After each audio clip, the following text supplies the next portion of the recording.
Gold Rush is now officially open at Drayton Manor Resort. I went on opening day and it was an amazing day, great atmosphere and everything. But now I'm going to do my full review of the ride and the area it's in. Not Frontier Falls, but the actual area of the ride itself. See what standard it's been finished off to, how good the ride rides, if it's smooth, the elements it goes through, and all about that. So join me in this video when I talk about all about Gold Rush and give my full review and how I rank it. So Gold Rush is an Intamin lift and launch family coaster. Oh, I got it right first time, let's go. It is a 2-minute long ride, which makes it the longest duration family coaster in the UK. It has 2 different settings that I talked about in a last video, so if you want to watch that you can go find it. It should be somewhere on the channel, I don't know where, it's somewhere. The 2 settings, one setting is actually better than the other one, so I will include them in the review itself. But that's the gist of the ride itself. We're going to start actually as you walk under the Gold Rush sign and into the actual ride area itself, because it is finished off to the best standard I think I've ever seen for a brand new ride. You compare it to the likes of Hyperia, where you haven't even got any grass.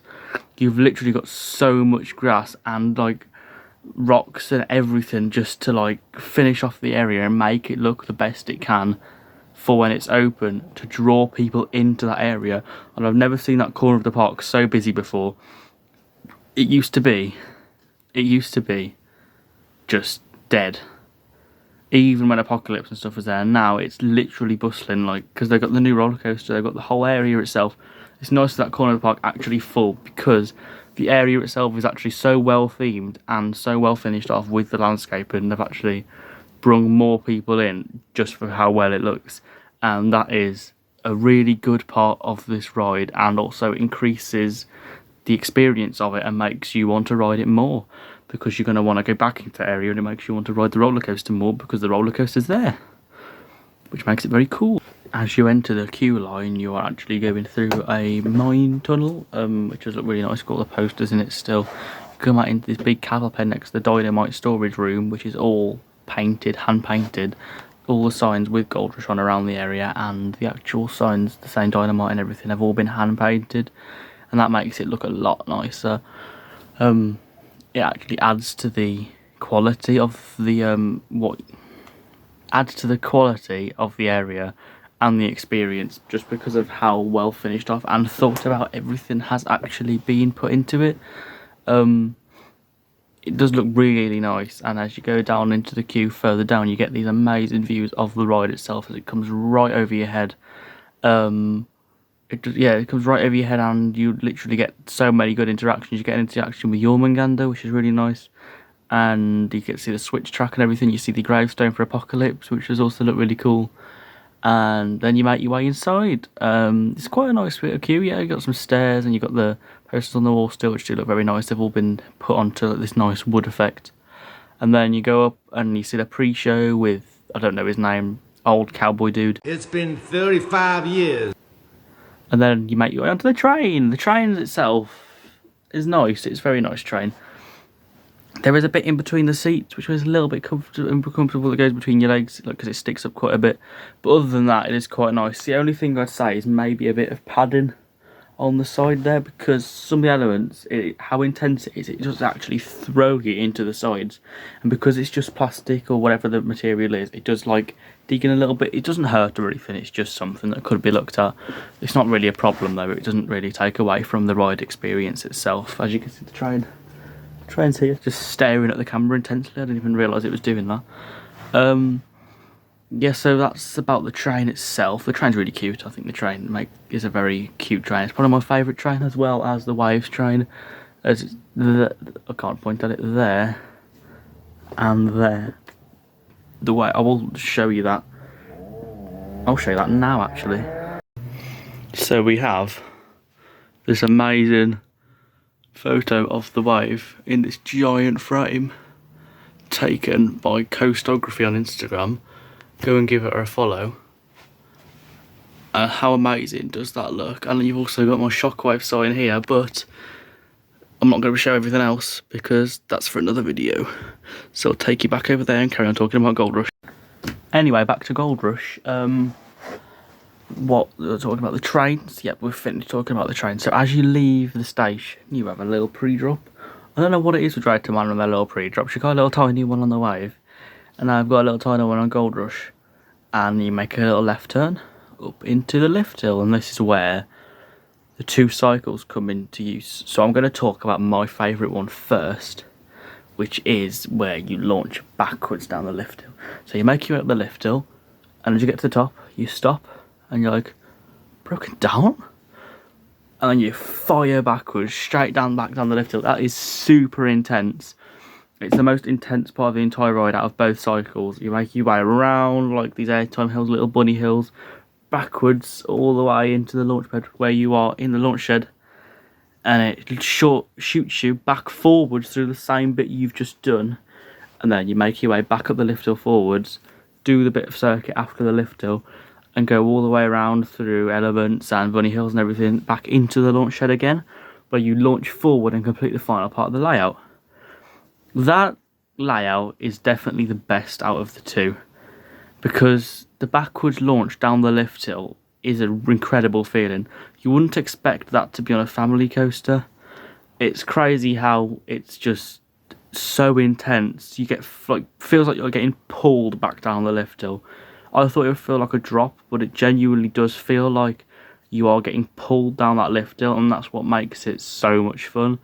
You get thrown into the sides of the trail, as I said, when you go around the first bend backwards, go over these little bunny hills. The bunny hills, you get like quite a good bit of airtime. And then the actual launch shed itself was really cool because you've got all the misters, the audio, the explosion noises, little lights on the floor to look like fire and stuff. They've done a really good job in there and made it really well themed, and it does actually add to the experience with the audio and everything. And as you fire back out, you go on that same thing. It is still fun forwards, but it is definitely better going on that bit backwards, and it makes it a lot more fun. Then you go back into the launch shed the other way, and oh no, sorry, you go up the lift hill again. The swooping down part is definitely the best part of the bit after the lift hill. Make your way back into the launch shed and shoot out and go a little other hill, which you do get a little bit of airtime on, to be fair.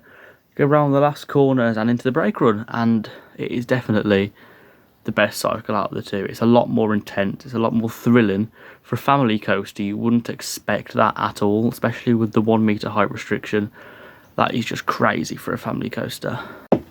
Now we are going to talk about cycle 1 on Gold Rush, which is where you start ascending the lift hill and you crest over and you complete the first section of it.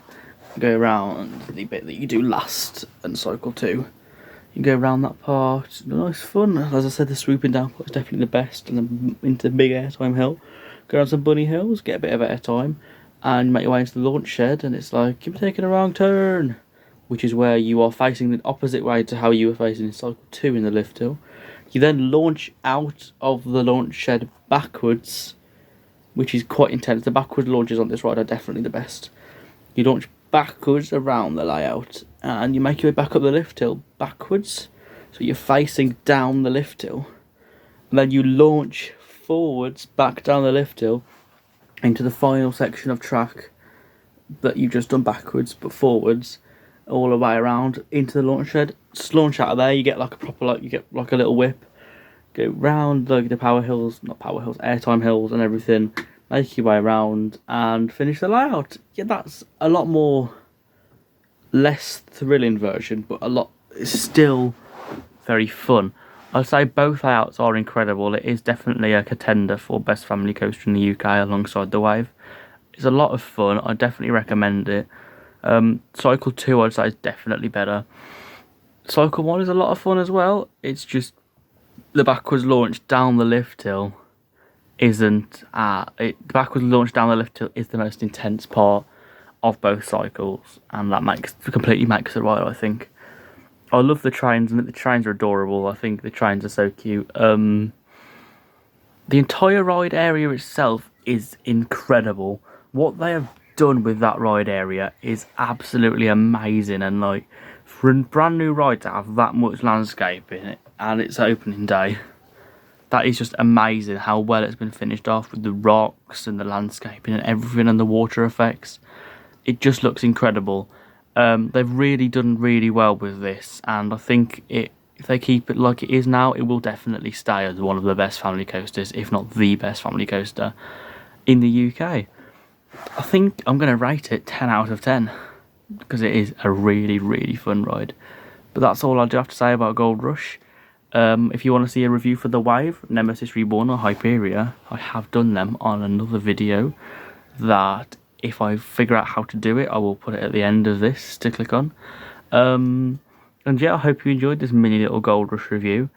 And coming up next, I'll have some more things from the Safari Park, more Drayton Manor things, more theories, and just some random stuff that I'm just going to talk about. So, I'll see you in the next video, whatever it may be. Goodbye.